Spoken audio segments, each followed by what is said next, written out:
Hey guys, thank you so much for joining us today. Welcome to our channel. My name is Arif Maharali, co-owner of Constructing Spaces.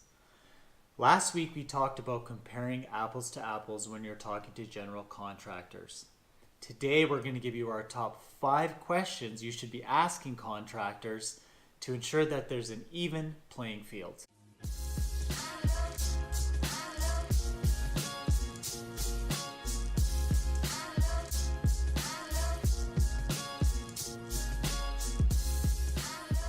Before we start, please be sure to subscribe, like, and share our content. And of course, we love comments. Let's get a dialogue going on some of the points we're going to talk about today.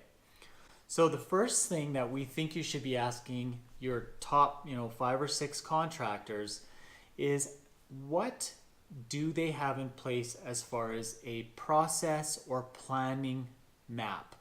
Or structure. It is so important for you to understand when your project's going to start, when it's going to end, and all the milestones through that. What is the process to get through that, and are you able to see it? Do you know what's going to be happening throughout your project? Do you know when you're supposed to be involved in the project and making decisions?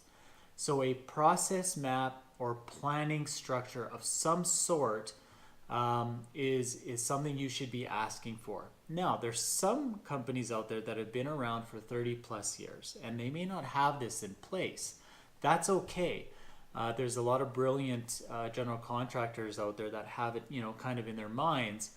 But ask them if you could, put it down on paper so you have some visibility of kind of what's going to be happening in your project. Process or plans always create a more desirable renovation. They limit cost overruns and schedule overruns. So it is key that you ask for either a process structure or a plan of some sort. The next one that coincides with a good plan or process is communication. How is that contractor going to communicate with you during the construction of the project? This is a common fear or stress point for people. You've heard it before, people saying, they never called me, we didn't know what was going on, we didn't know who was showing up, we didn't know the next stages, we didn't know how long it was going to take.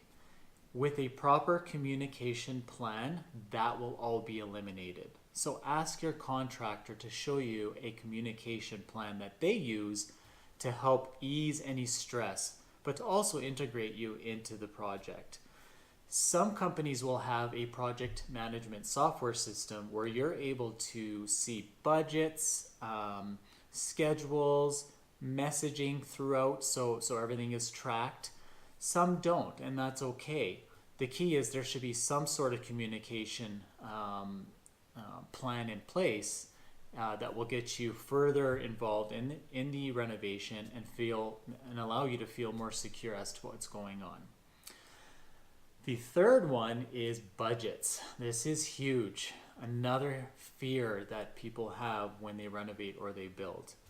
We all want to know that when a builder tells us the price is going to be A, that it's going to stay at A.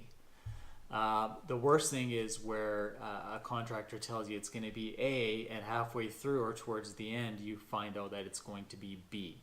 That should not be happening. A good contractor will have all budgets in place and you will have signed off on everything before the contractor executes. And that's the key. You will sign off on everything and understand the numbers before the contractor executes. Now, during construction, if for some reason there's a change order, you want to change something, you don't like something, the contractor's responsibility is to stop the project, let you know what the costs are going to be, and let you know how it's going to impact schedule. That's a different type of scenario where the budget could change.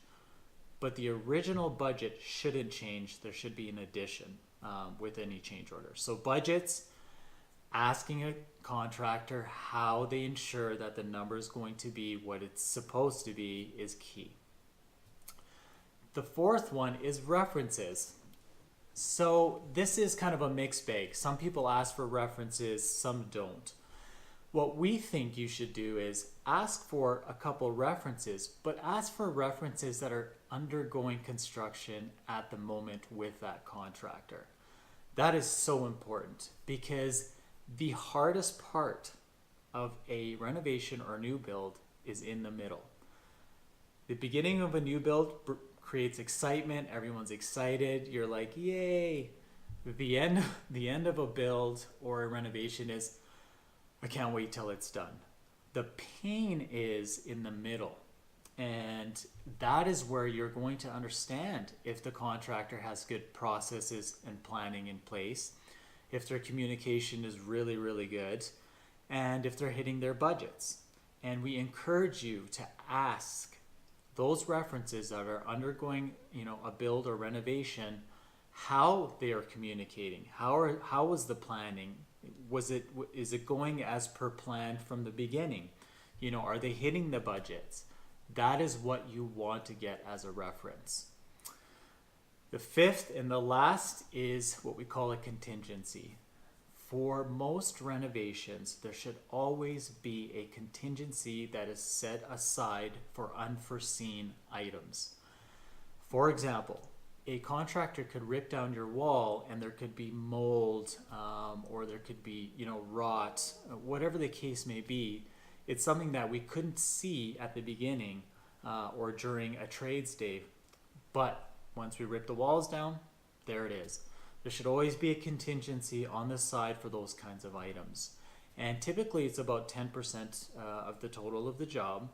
But the key is to ask a contractor, A, do you have a contingency for my job?